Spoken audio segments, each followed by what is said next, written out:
Hello and welcome to the 5 Yard Dynasty podcast. Eagle-eyed viewers watching the live stream will notice there's no Liam tonight. He's got a slight family thing that's happening, so wishing him the best today. But I have been joined by a truly fantastic guest. Some of you will know him as at Best Ball UK NFL. He is, of course, the Stacking King. He's a writer for NFLDFS.com and NFLBestBall.co.uk. He's a true best ball and DFS guru. Of course, I'm talking about Tom Strachan. So, Tom, how are you doing? I'm good, thanks, Rich. Really good to be here. Looking forward to the show. No, it's lovely to get you on. It's always always nice to bring the best and the brightest, and when they're not available, obviously we can bring yourself up. I was going to say you're buttering me up too much there. Must have been because I paid out on bets, but I lost to you yesterday. It was a very timely bet, wasn't it? That for those of you who don't know, Tom and I made a bet at the beginning of the year that Trey Lance wouldn't be the starter this year for the 49ers, and Tom paid up on that bet today. So charity was very, very grateful for that. But yeah, obviously, Super Wildcard Weekend is now in the books. What did you make of it, Tom? Was it what you expected? I think we can knock a couple of the words out of that sentence because there wasn't much super or wild about it, was there? It was just a bit of a letdown in some regards. You know, there was no giant killings. There was no change of leads even really in the games. It was just very much like you could watch the first half of them and they were quite often done. But it was, there was still some great football there. I thought the Bills particularly were incredibly impressive. The way that the Rams dispatched of the Cardinals last night was very impressive as well. So on to the next round of games where hopefully things get a bit more dicey. Yeah, I think I went 6 for 6 on my picks this week. So, any week I'm able to do that is perhaps not the most exciting, is it? But, I echo what you said. The Bills and the Chiefs, I'm so excited for that game because I genuinely think that Bills offensive performance, that's probably the best offensive performance I think I've ever seen from a team from start to finish. So, hopefully they've not peaked a week too early and they can come firing again next week. But it will be certainly a good game to go and watch. So Liam's obviously not here, so I'm stepping into the cocktail of the week. Now, Liam went very summery last week, so I thought I'd contrast that. So I've gone for something a little bit wintry. This is a hot toddy. This is actually one of my mates at uni. He used to make this. It felt like every week. Every time he had a little tickle in the throat or a little cough, he'd make himself a hot toddy. So that's a double shot of whiskey, a splash of honey, whisk it together with boiling water, add a squeeze of lemon and a dash of cinnamon, and you're good to go. So are you a hot toddy drinker, Tom? I mean, I'd have a hot toddy if I wasn't feeling well, but I'm not spending my evenings sitting making them. No, I'm much more, if I'm going to drink whiskey, I'd much rather drink it just 1 cube of ice. Straight up. Very, very nice and traditional. So for those listeners and viewers that don't know Tom, so how long have you kind of been playing fantasy football and I guess the world that we're in right now?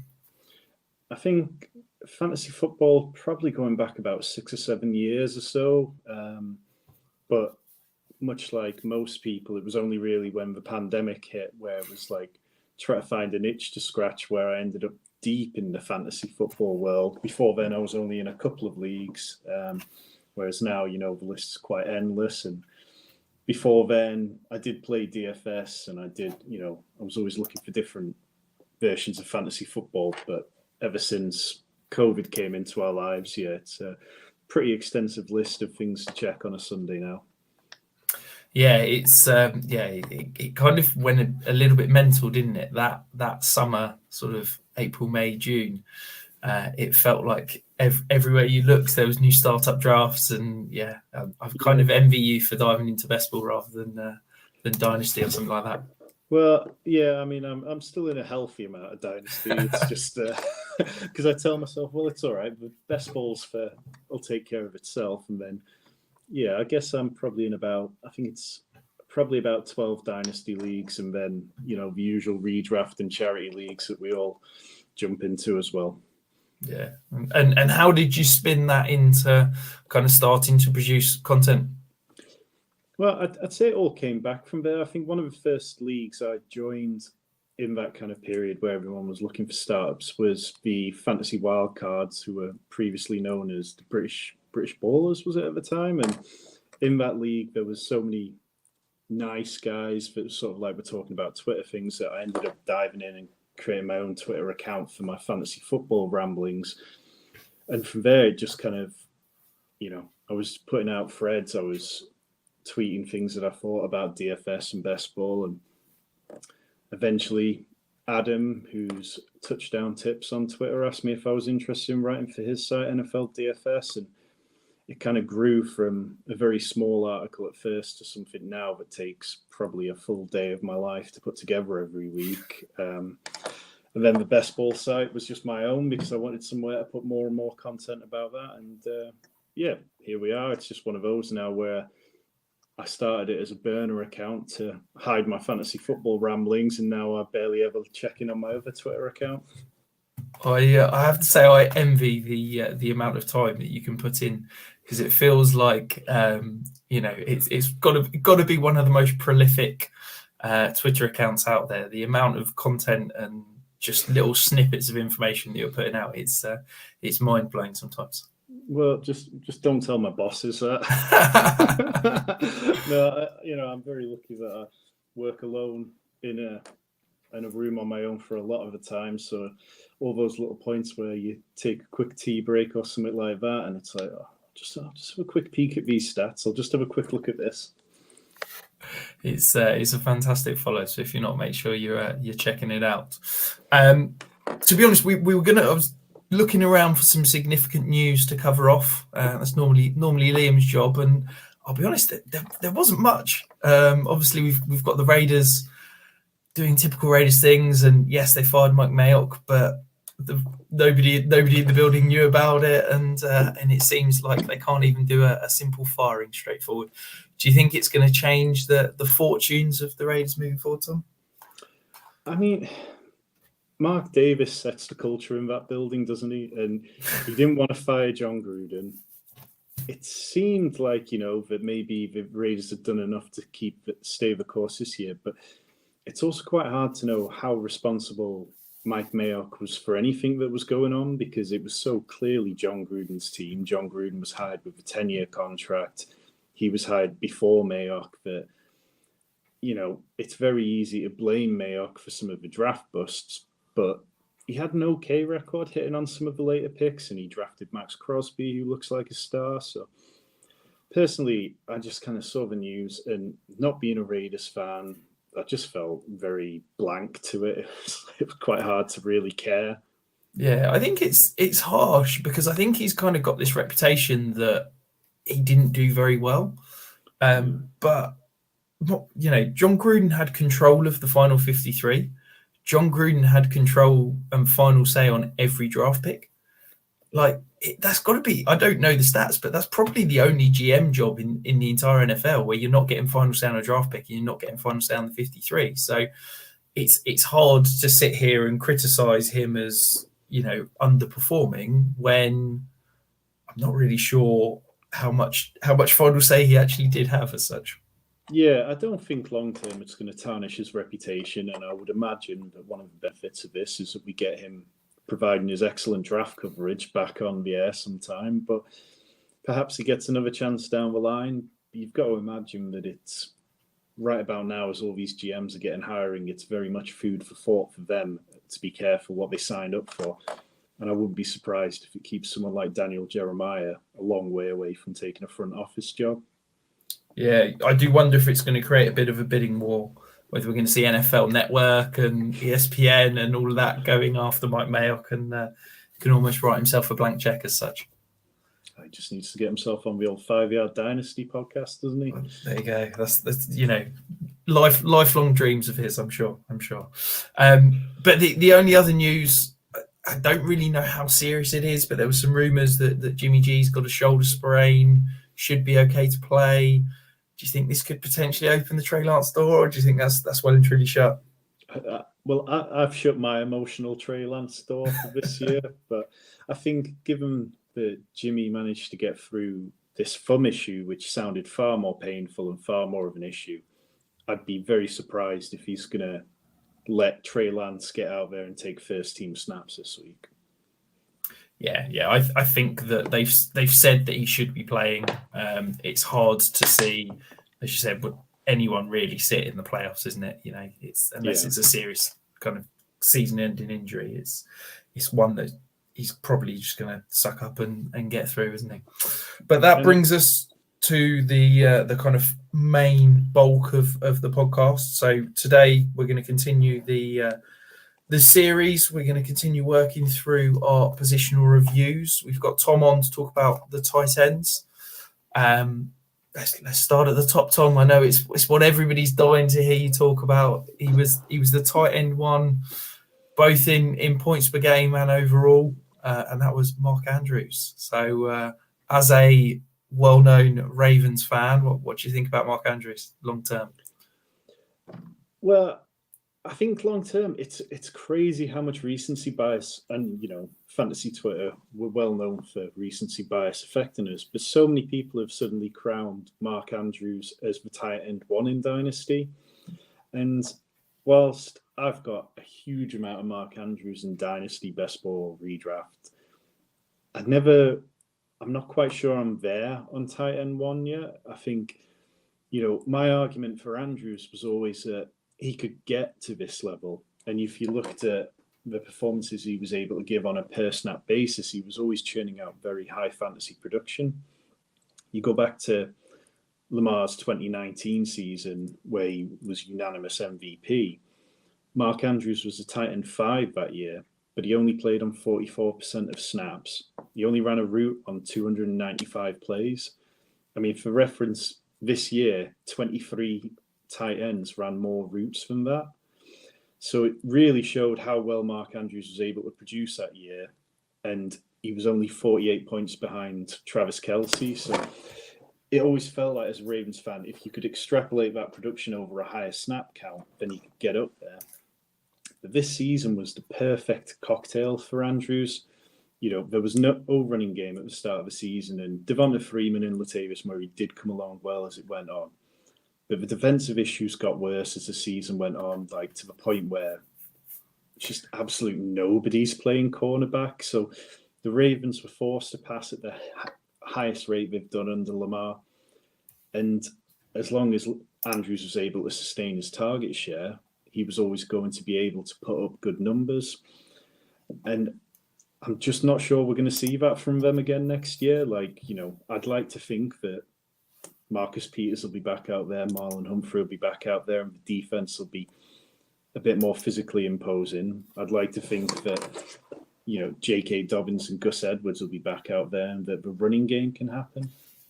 And the last sort of point that I'll put is, when Lamar went down injured, did anyone really expect Mark Andrews to be able to put up those kind of numbers with Tyler Huntley and Josh Johnson? It's like, it really felt like an outlier of a season. And as much as I love Mark Andrews, he's in early best ball drafts for next year, he's going with an ADP of 25. And if that kind of reflects in Dynasty and he gets pushed up similarly high, he's just not somebody I'll be drafting a lot of this year. Yeah, I really liked Mark Andrews, and I think he was one of those guys that I was very comfortable rostering. He was kind of the last higher priced guy that I'd go and get. And I was really impressed with him this year. But I think that you talked about the recency bias and it's gone a little bit crazy for me. I'm really struggling differentiating kind of the top 4 tight ends as I have them in rankings. He's the tight end 2 currently in consensus behind Cole Pitts. He's tight end 4 for me, but pretty much I've got him valued exactly the same as Kittle, Kelce, and Pitts. And it's just, I think that you touched on it being the perfect kind of cacophony of situations for him. And I just wonder if we're going to see a larger emphasis on the running game. I think we're going to see Rashad Bateman step in and take a larger role. And I just worry that whilst Mark Andrews, don't get me wrong, is going to be an elite tight end, I think tight end 1 is just a bit rich for me, because I think that this offense is still going to be one of the more run-happy offenses, and therefore fewer pass routes for him to get out on. Yeah, I completely agree. I mean, going back to you mentioning Bateman, people forget that Bateman and Lamar really spent very little time together this year. Firstly, Lamar had COVID at the start of training camp, and then Bateman was injured for almost the entirety of it and into a good chunk of the season. So, like, a good second-year bump for him wouldn't be surprising at all. I think it comes down to that top 4, as you said. If you come out of a draft with any of those 4, you're going to be plenty happy. And I would have real difficulty taking Andrews over the likes of Kelsey or Kittle or Pitts. Yeah. The one stat I've got that is a little bit concerning. So Mark Andrews, 17.7 points per game. He actually averaged 14.9 points per game with Lamar at quarterback, and he averaged 24.4 points per game without Lamar. Now, I appreciate that's, incredibly small sample size, and there was a 42-point game in there, which kind of skews the stats slightly. But if you just look at games with Lamar under center, he'd have been the tight end 3 in points per game behind Kelsey and Kittle. And I think that, for me, puts him in that tier of amongst the others elite guys, rather than him as out ahead on his own. Yeah, I think the only thing I'd say is those last few games were when the cornerbacks and the safeties on the Ravens were really decimated. So whilst Lamar wasn't in there, it's probably a factor of both of them rather than it just being one thing or the other. But yeah, I mean, I agree with your outlook. I'm not going to argue Fim is tight end 1 this season. So the tight end 2 on the season, and I finished, I think it was 4? I can't remember if it's 4 or 5 years on the trot where Travis Kelce has finished as a tight end 1. I think it was 5, yeah. Yeah, so and that's obviously Travis Kelce finished as tight end 2. Do you think that this is the beginning of the end? Do you think that we're about to see the bottom fall out? Travis Kelce is a dynasty asset? I think the one thing that stood out for me is, and this is more Tyreek Hill than Travis Kelce. Like, we saw Tyreek Hill's ADOT drop to its lowest point of his career. And because of that, Travis Kelce was no longer hoovering up all those targets kind of closer to the line of scrimmage. Because we know this offense is predominantly just Hill and Kelce and whoever else is around. But with Tyreek Hill having been used so much closer to the line of scrimmage, it feels like that got in the way of Kelce's production slightly. But I'm still completely fine having Travis Kelce on my team. Like, people complained about the Chiefs having a slow start, but over the first half of the season, he was still the tight end 1. He had 12 more points than anyone else. And he had, in his first 6 games, 5 of them had over 20 PPR points. He has a really high ceiling and a really high floor. And that kind of consistency is so dependable. And I'm just not in a rush to get rid of him anywhere. No, I think for me, I've got a lot of Kelce shares, and I'm pretty much happy just riding Kelce out. It's not a guy, for me, I know I sit here and Liam will be laughing, sell at peak value. But to me, Kelce's one of those guys that I'm happy just riding him until he retires. And I'm happy rostering that asset, knowing that, I'm going to be left holding the bag and I'm never going to get the return on the investment. But for me, the return on the investment is his fantasy production. And I'm not looking to sell at peak value because I think he's going to be productive for at least another couple of years. And I think his dynasty value is going to continue to plummet over the next couple of years. And, he's currently the tight end 4 in ADP. I've got him ranked as my tight end 3. I think that probably this time next year, he's probably going to be around that fringe tight end 10 in terms of his value. But I still think he's going to outproduce that value for at least another couple of years. I think, yeah, so we're not suddenly predicting that the Chiefs are going to drop in, but, they're not suddenly going to start only throwing 20 touchdowns a year. And if you're still predicting the Chiefs to throw 30 plus touchdowns a year, I'd be happy projecting Travis Kelce to pick up between 7 and 10 of them a year, as long as he's a part of that offense. So, yeah, even if he becomes more touchdown reliant and he puts up less yards after the catch, I'd still, like you say, just carry on riding him until either a good offer lands that's really you can't turn down, or until he retires.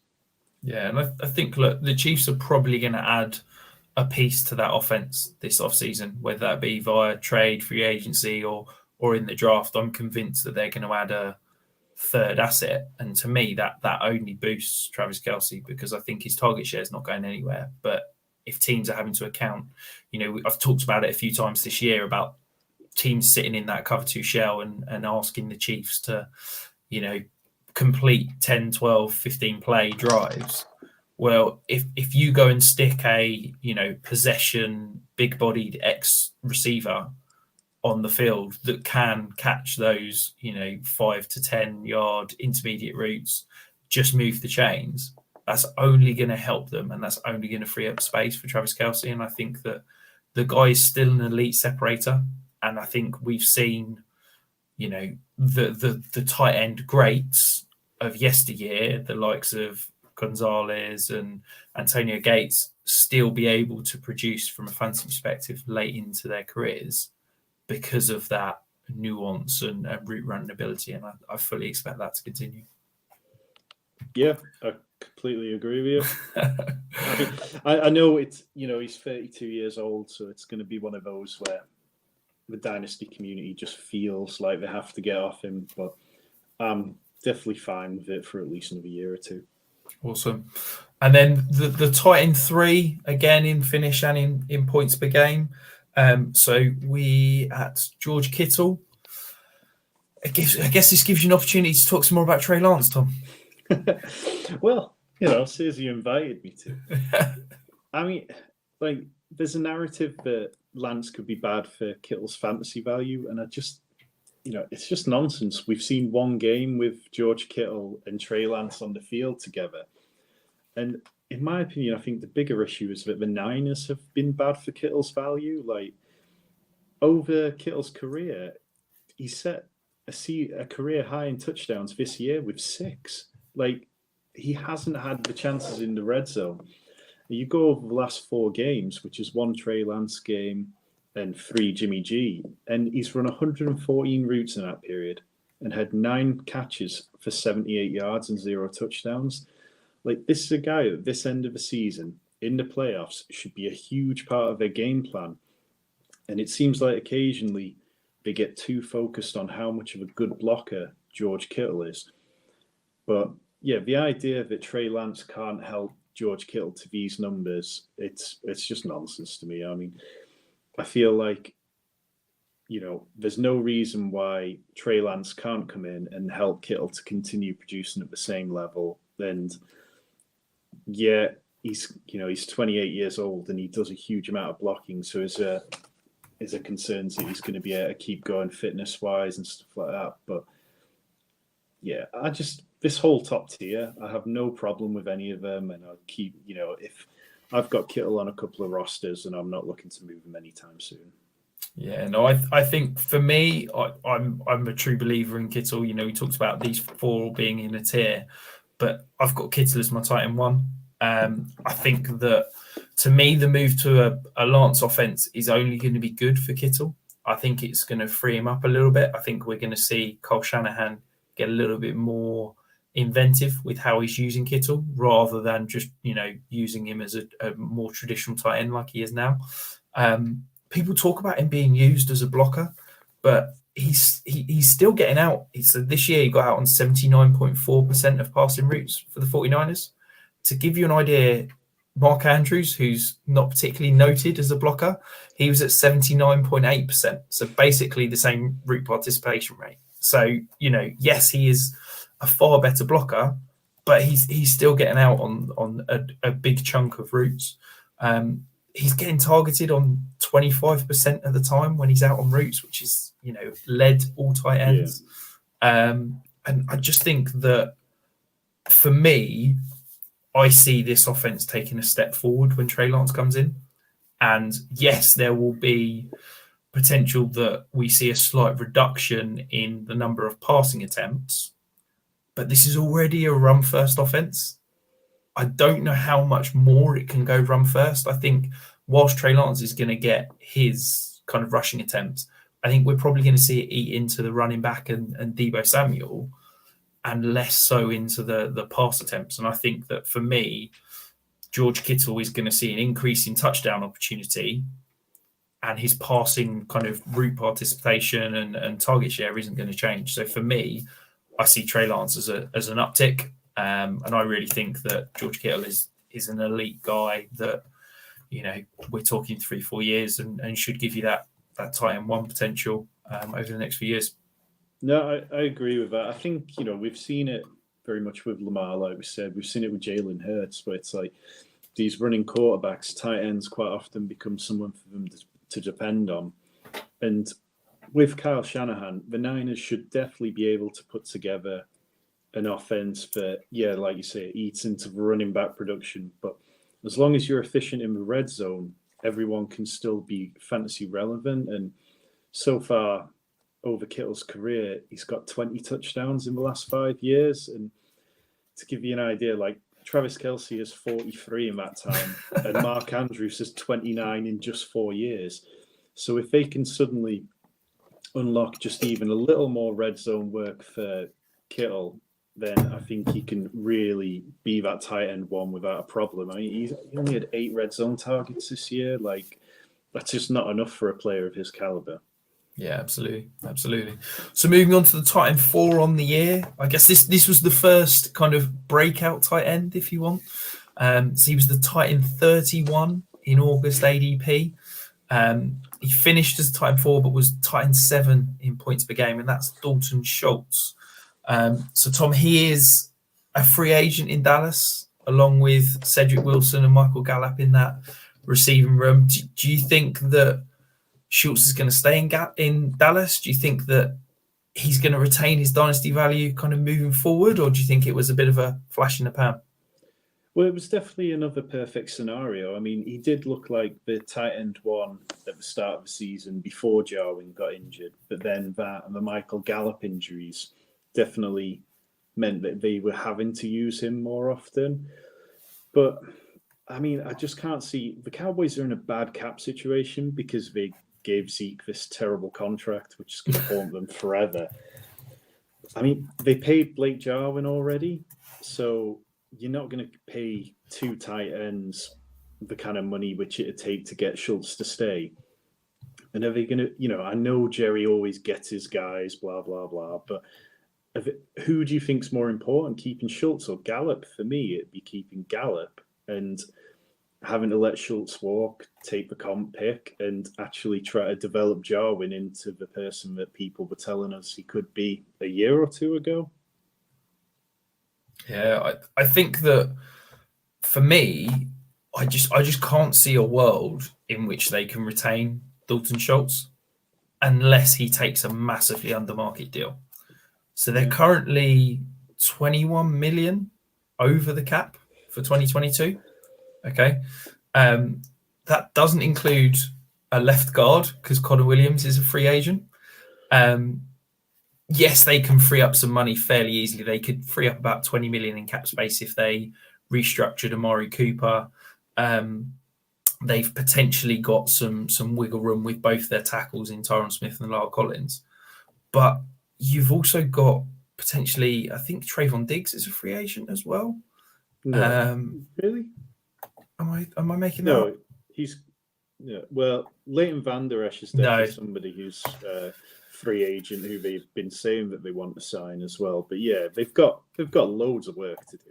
Yeah, no, I've got that completely wrong. Trayvon Diggs is still a year away. So ignore that. But yeah, I mean, Michael Gallup's a free agent. Cedric Wilson's a free agent. You've got Dalton Schultz. As I said, they've still got this massive hole at left guard. They can't re-sign everybody. I think that, to me, Dalton Schultz is probably commanding that 12 to 15 million range on the open market. I think he's going to be in that sort of second tier of tight ends, and I just can't see them paying him, quite frankly. And yes, you mentioned Blake Jarwin. They can save $4.5 million by cutting Blake Jarwin, which I fully expect them to do. I can't see them paying him $6.5 million, quite frankly. But I just can't see a world in which he's back. And if Dalton Schultz is a free agent and goes to another team, look, the history of free agent wide receiver tight ends is basically non-existent. The last good one you'd have to go back is Tony Gonzalez going to the Falcons. Potentially, you could throw in Jimmy Graham. Obviously, he went to Seattle in a trade, but he did have one good year in Chicago via free agency. But it's not good, basically. So for me, Dalton Schultz is currently going as the tight end 10 in ADP. He's my tight end 12. If he stays in Dallas, then yeah, I'm probably bumping him up into the top 6 or 7. But I think if he's, as I expect, in a different home, I'm probably going to try and wait till he signs for a massive contract and then utilize that to sell once everybody's excited about him getting 150 targets in whatever new offense he finds.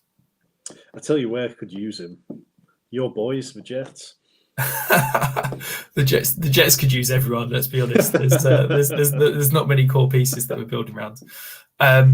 Yeah, absolutely. We've got a gaping hole at tight end. It would be nice to see CSU's go and get somebody, but I'm a little bit nervous about spending any big money on any tight end. The Jets' history of free agency isn't exactly good. The only other thing, and I know I'm kind of buying into certain dynasty tropes, is he's only 25. So, if I had him in dynasty, I definitely wouldn't be overly worried, but you've probably missed the peak opportunities to sell him. Yeah, I think the last peak window for me is when he signs that contract, wherever it is.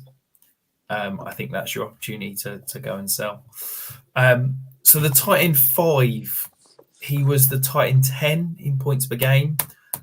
He may be, I think, the most discussed tight end I've ever known in the history of fantasy football. That's, of course, Kyle Pitts. Tom, are you all in on Kyle Pitts tight end 1? I think it's kind of weird because I was very much, banging the drum of Kyle Pitts won't pay off his ADP all last summer because a large part of my summer is spent drafting numerous amounts of best ball teams. And it was very obvious that in redraft, he was really going to struggle to pay that off. He was into the 4th round of DraftKings ADP. And at that price, you were choosing him over people like Cooper Kupp. And obviously, there were misses in that area as well. But now it seems like people have kind of, people are declaring him a bust a little too heavily. And whilst I don't think the thought process was right to draft him there in redraft and best ball, if you were drafting him in in dynasty, most smart people like yourself were saying that he wasn't going to pay off in year 1 anyway, so you had to be ready for the fact that it wasn't going to work. But I kind of think back to my rookie drafts last year and where he went, and I had 101 in one league, traded out of it to a Jaguars fan who took Trevor Lawrence. I took Trey Lance at number 2, of course. And then Kyle Pitts went at number 3. So it's not like if you'd gone with any of those players ahead of him, it's not like you've had a great fantasy season out of them particularly. Really, you look back at last year's rookie drafts, and apart from Jamar Chase and Jalen Waddle, Najee Harris, I guess, it wasn't really gold dust for immediate returns. He's 21 years old, and all the kind of metrics that you look, if you pop the hood and take a look underneath, he had a 20% target share, 76% route participation. I think he was 3rd in total yards at the position. And it just really came down to touchdowns, which didn't happen. He had 15 red zone targets, but only 5 receptions and 1 touchdown in that area. And I think you were at the game where he scored his 1 touchdown. Yeah, just had to rub that in, didn't you?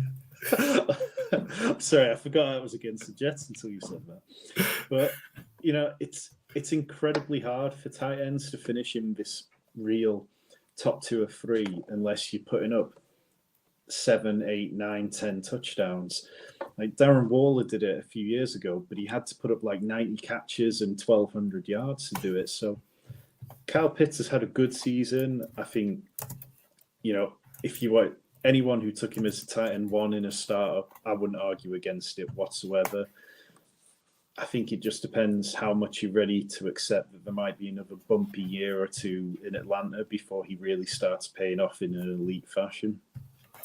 Yeah, I think, look, I was kind of all in on Kyle Pitts at the beginning of the offseason last year. And I think that as it went on, I kind of shifted because the price just got to a point that it was ridiculous. I was a big believer that, a guy that's drafted as early as he's in the NFL, and I did a massive thread on Twitter about it, that, yes, he is worth a mid-first round pick in rookie drafts. And I was happy, I think he was my 8th ranked player, and I was happy taking him at that 106, 107, 108 range. But it got to the point where people were taking him at, 102, 103, ahead of the quarterbacks in Superflex leagues, ahead of Najee Harris and Jamar Chase. It was just obscene. And if you drafted Kyle Pitts, it's hard to be anything but impressed. And yet it feels like people are disappointed. I'm not quite sure what they were expecting from him. He had 1,000 yards. As you said, yes, he underperformed in the touchdown category, but he's not a tight end. We think of tight ends as having lower yardage production and higher touchdown production because of the way they're used in the red zone. But that's not him. He lined up as an inline tight end less than a third of the time. He had 248 snaps as an inline tight end. He had 286 in the slot, and he had 237 out wide. He is essentially a wide receiver that masquerades as a tight end. So it's hard to sit here and bang on and say, well, he underperformed in the touchdown category. You look at the only other tight ends that are utilized in that way, it's Mike Gesicki and Darren Waller. Mike Gesicki caught 2 touchdowns this year. Darren Waller caught 2 touchdowns this year. Those type of tight ends that are used as wide receivers are going to underperform other tight ends in it from that touchdown perspective. And I just think that, look, for me, Kyle Pitts, he's my tight end 2. I'm all in on him as a fantastic asset, but I don't see how he can be disappointed because this was expected. He was always going to underwhelm as a rookie because that's what tight ends do. I think, just to play the other side of it, it's like people talk, because, it's one of these onesie positions where we want to find the difference maker. And people made the argument, well, Kyle Pitts is more like a wide receiver. It's essentially getting a wide receiver at tight end. And there were conversations already about, well, will these fantasy sites have to remove tight end eligibility for him and put him as a wide receiver after a year or two? But it's fine. I mean, if you had a wide receiver who put up 1,000 yards, they've done a good job for you. But you still want those touchdowns. And, I'm not knocking him. I'd possibly consider taking him as tight end 1. But, yeah, it's a little disappointing that, 15 red zone targets, which is 1/6 of his total targets, and he could only come up with 1 touchdown. Yeah, absolutely. I do think that it's going to be interesting to see what the offense does as a whole. We've seen rumours that potentially Matt Ryan could be gone. I'm intrigued to see how they're going to work that from a cap perspective because I think they're paying him something like 45 million. So I think it would have to be a team trading for him and potentially the Falcons eating some of that contract to get off him. And if that does happen, are the Falcons completely rebuilding? Does that then mean that Kyle Pitts, are we going to see him go the, TJ Hawkinson route where he's suddenly the one good passing asset on an offense if they also trade Calvin Ridley, or does that offense suddenly plummet and become so poor that, he's going to get very little touchdown upside and red zone looks? I mean, I don't mean to be too harsh to Falcons fans, but there's very little good about that team at the minute. They don't have a great defense. They don't have a great offense. Mike Davis has to be gone. Cordarrelle Patterson had a season for the ages, but is it repeatable? Are they going to be able to get that out of him? He's no spring chicken either. He's a free agent. You look, in terms of wide receivers, if they move on from Calvin Ridley, you're talking Russell Gage and a bunch of nobodies. So it could be very easy for Kyle Pitts to end up seeing double coverage for a significant period of time. And as you say, they're kind of in cap hell. And I was looking at the numbers today, and getting out of it this year for Matt Ryan looks very difficult. Even next year doesn't look particularly great. No, it's awful. They've basically got a good tight end and an elite corner. And that's basically all the Falcons have got. They've got AJ Terrell and Kyle Pitts, and that's where you're building. So, yeah, sorry, Falcons fans, not looking particularly great. So the Titans 6 on the season, just old, steady. Zach Ertz finished as Titan 12 in terms of points per game. Was basically really unspectacular, but really reliable. Only had 2 top 5 weeks, but finished as a top 12 tight end 9 times. I mean, he's a free agent this offseason. Do you think that we could get another usable season out of Zach Ertz, or do you think it's time to chuck him on the scrap heap? If Zach Ertz re-signs for the Cardinals, I'm definitely going back in. I mean, our friend Matt of the Wildcard podcast pointed out that Zach Ertz was tight end 15 until he was traded. And then for the remaining part of the season, he finished as a tight end 4 in points per game. So with Christian Kirk and AJ Green out of contract as well, Max Williams, the only other kind of notable tight end on the Bucs, who was always a blocking tight end before this year, and then just had a hot streak of about 15 targets or so.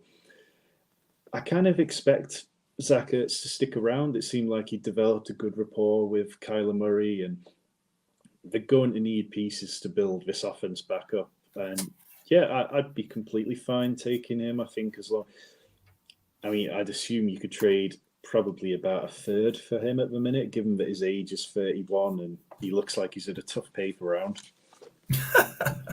Yeah, he's not exactly high priced at the moment. He's tight end 20 in terms of ADP. I've got him valued exactly that, around a 3rd round pick. I think if you're struggling at tight end and if you're weak, I think there's worse things than you can do than go and chuck a cheap pick, a late round pick at Zach Ertz, or get him as a throw in the deal, and hopefully that can buy you another year to somebody else and a longer term asset. But yeah, I think if you're expecting him to be a top 5 tight end like he's been in the past, I think you're clearly mistaken. But I wouldn't be shocked if we're looking back next year and he's again in that top 12 range, because at the end of the day, he's pretty, he had injury issues at the beginning of the year, but he's pretty reliable now, isn't he? Very much so, and he's one of those guys. He broke out later in his career, so we're very much catching him in his early 30s at a point where it does feel like he's quite an older player, but he's he's a great ball catcher. I'd completely be fine giving up a 3rd round to if I had a weakness at that spot and just trying to patch up a hole with him for another year. Yeah, absolutely. And then the next guy, so the Titans 7 on the season is Dallas Goddard. I don't know about you, Tom, but for me, Dallas Goddard seems that guy that I quite like him. He seems all right. He's my tight end 8 in terms of my rankings.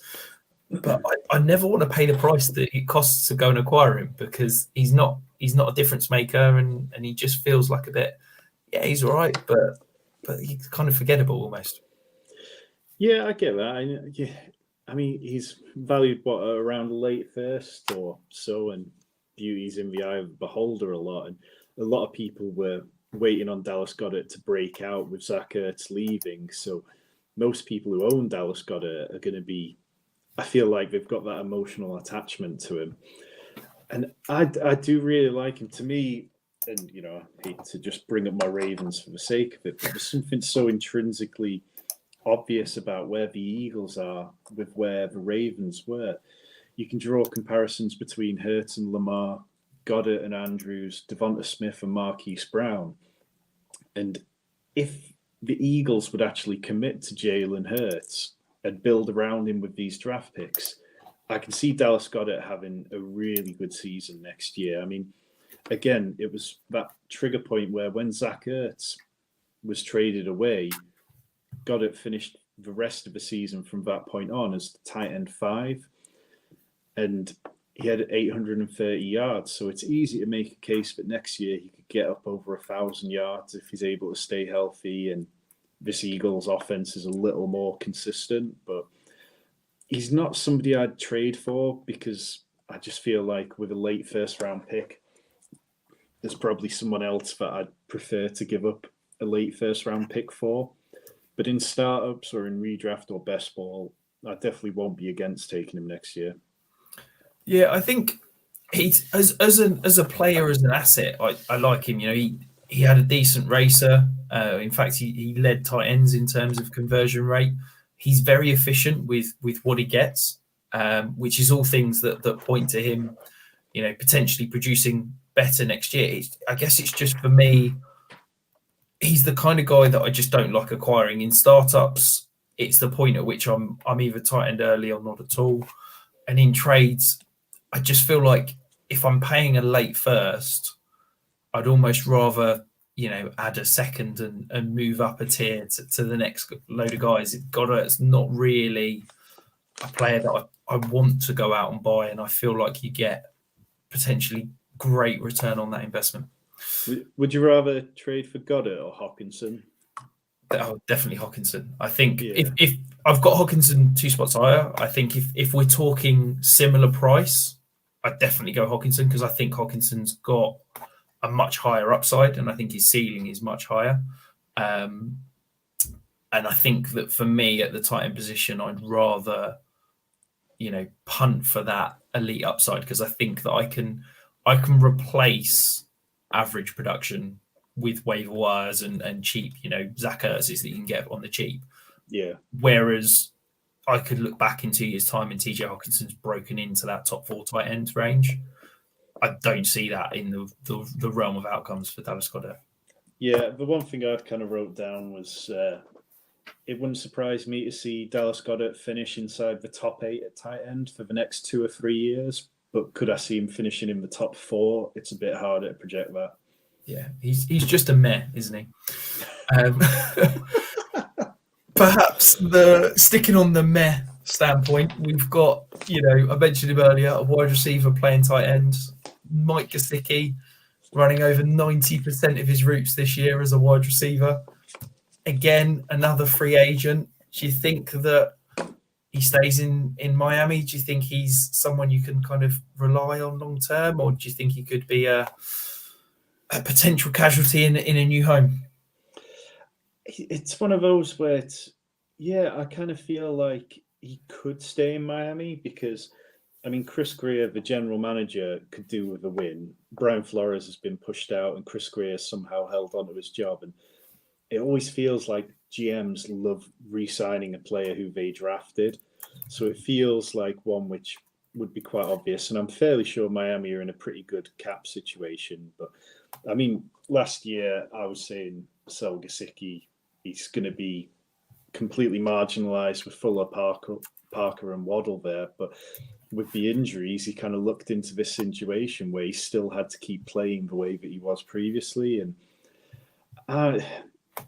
I struggle to see Gesicki going anywhere in free agency that keeps his value as high as it was here. And as a fantasy asset, you know, yeah, we pointed to the lack of touchdowns earlier, but he did have a few good games where he was reaching over 20 PPR points. And even in a couple of those, they were without touchdowns. So he's just going to be that middling player who is much like Dallas Goddard, and sometimes you're going to get the spike weeks, but I wouldn't give up anything particularly to go and buy him, particularly if he ends up signing and we see a spike in his value, a spike in his price. Yeah, he's just unexciting, isn't he? I think, which is a bit, you know, it's a bit of a harsh way to label him, because when you watch him play, he's actually quite an exciting player to watch. But yeah, he's an unexciting asset to have on the team. Yeah, I mean, the guy's a complete freak athlete. I think he's one of the most athletic players ever to enter the NFL. But he's just unexciting, and a lot of that is probably down to the way that Miami offense has run over the last 2 years and the way that he is utilized. I mean, this is a guy that is tight end in name only, really. He lined up as an inline tight end less than 100 snaps this year. I mean, it's just ridiculous. He had 3 games where he lined up more than 10 times as a tight end. It has the feeling of a perfect free agency bust. Like, he set career highs in catches and yardage. So, yeah, I live in fear that this is the guy that the Jets are going to go out and pay and go, oh, he can be a big slot. We're going to line him up as, as our big slot, like, Braylon Edwards or Brandon Marshall or something like that, and utilize him there. And I just think I'm very scared that he could be, as you said, a free agency bust. I fully expect him to be back next year with Miami, though. I think we've seen the tweets between him and Tua. It seems like they've got decent chemistry. And I do agree with you that I think Chris Gear's going to re-sign his own and try and show to everybody that he did such a great job drafting him. The tight end 9 on the season, I'll be honest, again, another highly drafted, highly priced, quite frankly, overpriced young tight end, Noah Fant. He was the tight end 9. He was the tight end 11 in points per game. Is the only hope that we're going to get a new quarterback in Denver, do you think? Or do you think Noah Fant will ever return on his investment? I think there's so many questions about Denver, though. It's like, it's not only are they going to get a good quarterback, it's you're going to get a new head coach, a new coaching staff, a new scheme. You're going to end up with new ownership as well. So it becomes very difficult. Like, he's entering the final year of his rookie contract, so it wouldn't be incredibly strange to see him wanting to be paid or traded. So I find it really difficult to work out what to do with him, because even if you go past all that and you look back at his raw talent and that, like, the passing game there, it's so split up between Judy, Sutton, Tim Patrick, Albert Akue-Boonham's had a big role in the team this year, and I just find it very hard to buy in that next season is going to be any better than this, because I don't believe that Aaron Rodgers is going there. I don't believe Russell Wilson's going there. I believe you're going to be stuck with the kind of quarterback tier of Jimmy Garoppolo or similar. Yeah, I think that it's, everybody's got these hopes that it's going to be Aaron Rodgers or that kind of elite quarterback that's going to turn around all of these amazing dynasty assets in that receiver room and Noah Fant. But I do feel like it's gearing up for them to be yet another bridesmaid, not the bride, and never get that Peyton Manning 2.0 kind of thing. I guess for me, I like the player Fant. I think he's constantly overpriced because of the draft capital. I'm not convinced he's the best tight end on this roster. In that I think that Albert O is actually better. I just think that because of the draft capital, because of the way that they valued him, he's still being used as that tight end 1. But if you look at a lot of the advanced stats, if you look at a lot of the usage rates, I think Albert O could potentially be a better tight end if Noah Fant was shown the door. So you mentioned trade. Perhaps that's my one dream, is that maybe Noah Fant does get traded somewhere and it can unleash Albert O. Yeah, I think it's definitely one of those where if I have him, which I've got him in one league where it's a 2 tight end league, and for there I'm just holding. It doesn't seem to make sense to sell him aggressively, or in leagues where I don't have him, his value seems to be around the second or mid-second or so. So it's like, it doesn't feel like there's been enough of a dip for me to be interested in buying him. And for, all the offense being spread out last year, he led the team in red zone targets, and it just didn't turn into anything particularly usable. Yeah, I just think he's just a bit of a nothing player at the moment, in that nobody wants to buy him. You can't sell him. So he's just kind of sitting on rosters waiting for something better to happen. But moving on to the tight end 10. So again, another kind of breakout tight ends. Hat tip to Liam. He did call him at the beginning of the year. Dawson Knox finished as the tight end 10. He was actually the tight end 8 in points per game. Is under contract in that high-powered Bills offense. Do you think that we could be seeing potentially a the next guy to break into that elite tier could be Dawson Knox? I think it's tricky because, we kind of hit that point where the touchdowns count for too much production points. So, Dawson Knox had 9 touchdowns and only put up 587 yards. He finished 10 points behind Kyle Pitts on the season, but 400 yards behind him. So it's like, it would be really nice to see him go out next year and put up like another 200 yards or so on there. And it's possible because, Cole Beasley's contract's very cuttable. Emmanuel Sanders is out of contract. And it feels like Dawson Knox has established himself as a real trustworthy part of that passing game. You've only got to look at the kind of throwaway ball on Saturday night that turned into a touchdown against the Patriots. So he's the kind of tight end that I'd be quite happy to gamble on at the minute. Like, I'd be quite willing to pay the second round pick or so and just bank on the fact that even in this quite busy receiving group, he still was second on the team in red zone targets with 19, which was still quite some way behind Stephon Diggs' 34. It's a high power offense, and you just want pieces of it that you can get, and a second rounder just doesn't feel too expensive for that. Yeah, I guess my concern is that target share number. So he was at 13.4%. No other tight end in the top 12 saw less than a 16.5% target share. So yes, he was very touchdown reliant. He was doing more with less, and we could see an uptick if Emmanuel Sanders and Cole Beasley move on, as you suggest. But I'm concerned that he's going to be a kind of a second or third option at all times in that offense and never really carve out that kind of elite upside. I think that if you can get him as a late tight end 1 in that sort of tight end 10 to 12 range, then I think I'm comfortable paying that price. In startups, as you talked about draft picks, I'd probably pay a mid to early second for him, maybe even a late first in a tight end premium. But I just worry, yes, he's got that elite upside. Yes, he could break out even more so. But I'm a little bit concerned that when somebody breaks out but only has that small kind of peripheral numbers, those underlying numbers of that target share, he had 11% air yard market share. Like that's really tough to see that as sustainable long term when he's not carved out that kind of bigger role.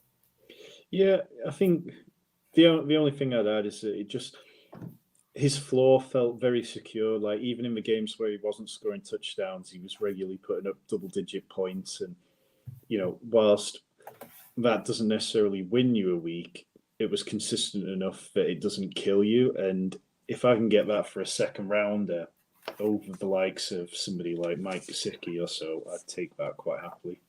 Yeah, no, that's fair. That's fair. So then the last two, I'm going to lump these two together because they're kind of slightly linked, I guess, in terms of Patriots tight ends.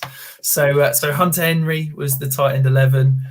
He was the 14th tight end in points per game, and then Rob Gronkowski was the tight end 12, and he was the complete opposite. He was the tight end 4 in points per game. So let's start with kind of Gronk. Obviously had an incredible season when he was on the field, but that was obviously fairly shortly lived because he battled injuries throughout.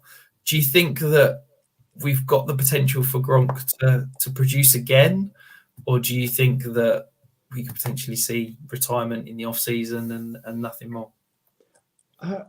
I just struggle to see him retiring right now if Brady doesn't. And Brady, this is the first time in years where there don't seem to be the questions being asked of whether Brady's going to retire. It's just a foregone conclusion. He's going to come back next year and throw for 5,000 yards and 40 touchdowns or whatever. And if Brady's there and if Gronk's there, then I'm just completely fine to either go out and pay the very small amount that it costs to get Gronk, or to just leave him on my bench at age 32 until he retires, because what you get for selling him just isn't worth it. Yeah. Yeah, he's one of those players you've just got to ride to the end because he's aged out. You're getting nothing in a trade for him right now. And then Hunter Henry, another one of these meh tight ends that just feels like he's needs a touchdown to have a good week. Are you a believer? Do you think he could do anything next year?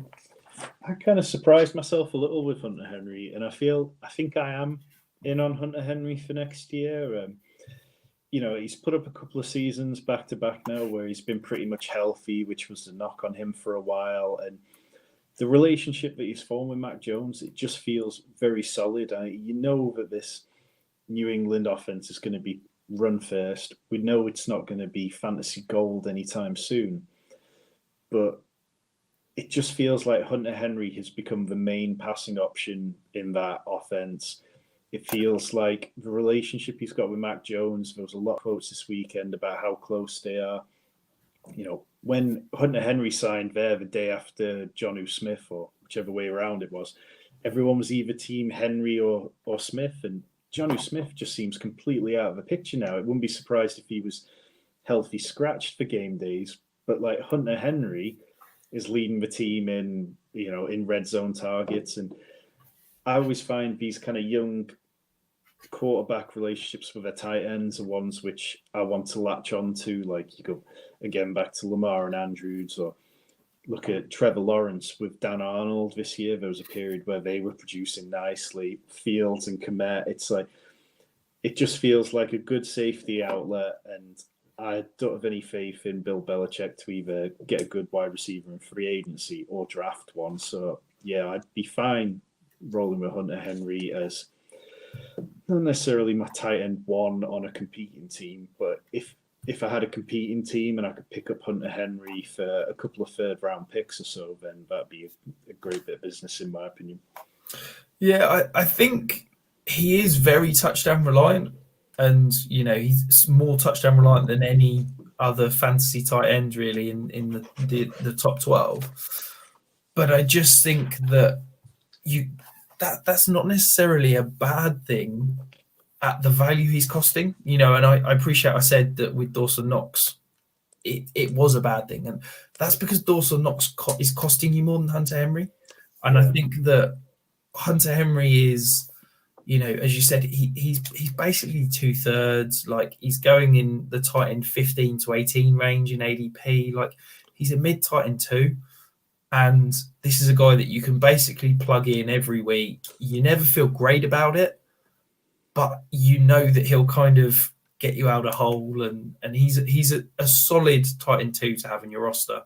Back to that excitement level. He's not someone that's going to excite you and think that you've nailed it. But if you want to wait on tight end in a startup and avoid those kind of elite guys, that's a guy that I'm potentially targeting late on. I'll probably target someone like a Hunter Henry that I can get for cheap, and then that I know is steady, and then I'll go and target someone that I think's got elite upside, Cole Kmet or someone like that could break out in a big way, and basically try and platoon those two to give me elite production. But I know I've always got that safe option with Hunter Henry.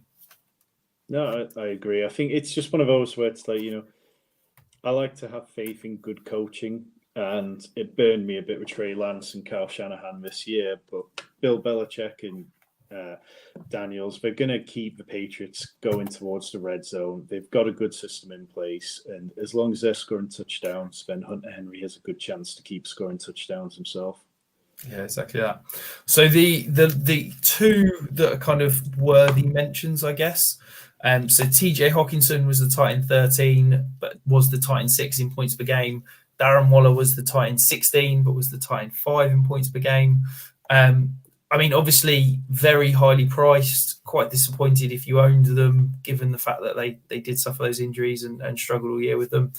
Do you think that they can return on investment this year? Is there one that you perhaps prefer over the other?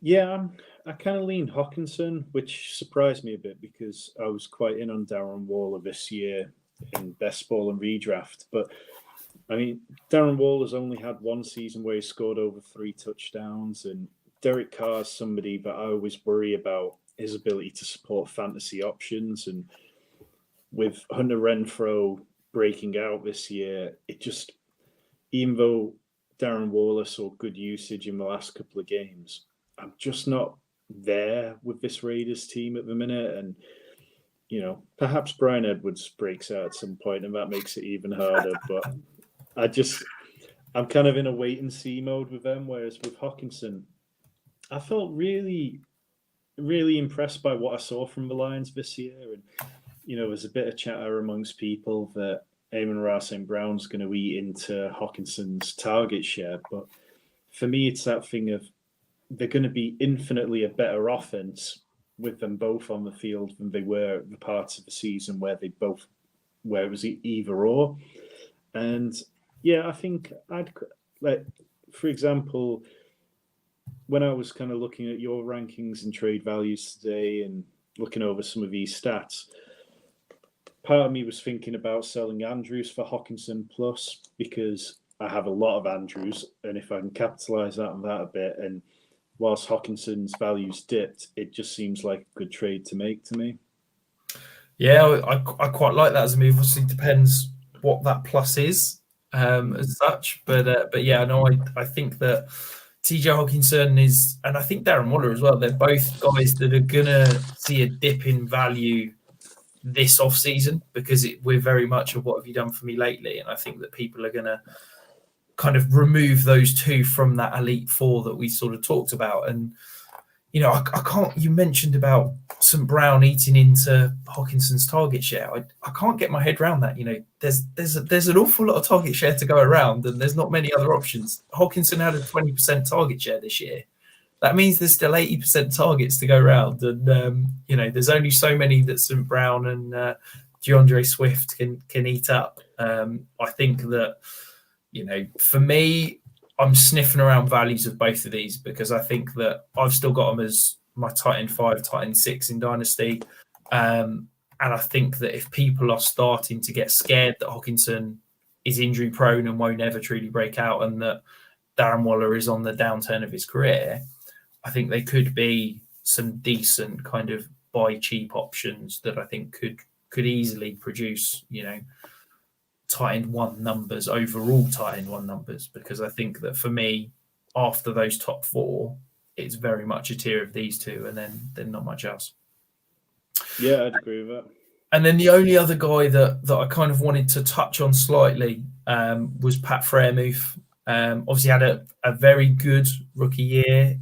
Do you think that he's the next guy that could break into that elite tier, or do you think that with a new QB, with plenty of opportunities and people that he's competing targets with, do you think he could be another young, highly priced tight end that shocks people? I think fantasy Twitter's going to talk themselves into it. Definitely, it's just like we've got today Mike Tomlin saying that it's going to be between Mason Rudolph and Dwayne Haskins, possibly fit. He's got to say that. There. What else could he say? Yeah, and obviously that's that until it isn't that. But I like Freiermuth. I've got him in a couple of places where I took swings on him in rookie drafts last year, and I've been very pleased with what I've got out of him. But the leap from where he's at, sort of like in those kind of early teens range, up to the elite tier, is such a drastic game change. And he had a couple of nice games this year, and points where you'd see almost double-digit targets. But the kind of consistency that you need to see that is huge. And with Pittsburgh's quarterback situation and their offensive line, and I just, Deontay Johnson, Chase Claypool, I just struggle to see it happening for him next year. Perhaps further down the line, if they decide not to keep Chase Claypool around, if they don't re-sign Juju Smith-Schuster, perhaps it's possible, but I'm not buying into it for the immediacy. Yeah, I think it's tough for me because I think as a Dynasty community, we overvalue age at tight end massively. You see Irv Smith, Cole Kmet, Adam Troutman were all top 15 tight ends in ADP last year in the offseason. And it's like, none of those are at the moment. And I kind of feel like whilst Pat Freya has shown more in his rookie year than any of those have throughout their career, I do worry that we might be getting overpriced slightly. I think he's got elite upside, but he is very much a risky pick. It's not a guy that I'd be drafting. It's probably not a guy that I'd be going out and trading for at the moment. And if I've got him, I'm probably just holding because I don't think you're getting fair value on him at the moment if you're selling him. I'm very excited about what he could be, but it does feel like it could be a bit of a trap. And this time next year we're looking back and he's one of these other young tight ends that's kind of we've hyped up too early and hasn't really produced to merit the value. Yeah, I think what he's done in his rookie season is much more traditional, what we'd expect from a rookie tight end, isn't it? You look back to some of the guys that have come in, and it's not necessarily expecting them to produce straight away. And as the season goes on, they do really well. And then we get a little bit carried away. And then come August, somehow they've crept up to like a 10th round best ball or redraft ADP. And all of a sudden you're like, well, I'm only getting 8 points a week out of him. This doesn't seem quite like it was a good idea. Yeah, I think it's got potential to pay off massively, but it's also got the potential to completely blow up in your face, isn't it? So yeah. Take the risk at your own wish. But that concludes the pod for us this week, Tom. So thank you ever so much for coming on. It's been fantastic to have you. I know we mentioned it at the top, but please remind everyone where can we find you? Where can we see your constant Twitter stream of useful facts and info and read your good work? So I'm on Twitter at bestballuknfl, or you can find me on my website, nflbestball.co.uk, which it's definitely best ball season's fast approaching on us, and I'll be rejuvenating the website and pumping out content on there till September comes. And whilst the playoffs are still going on, I'll be writing every week on NFL-DFS.com, and you can find my kind of DraftKings breakdowns of every player and every match on there. And yeah, just thanks for having me, Rich. Keep doing what you're doing. No, thank you very much for coming. It's been great to have you. And if you are looking for best ball leagues, I'm sure Tom will be pumping out an awful lot through the off season. Less than last year. So yeah, go and check that out, and it's always good fun and very well run. But that concludes the pod. We'll be back next week with another the final in our review show. Got another great guest lined up. Hope this weekend's playoffs perhaps brings a little bit surprise and isn't quite so straightforward. But we will see you again next week.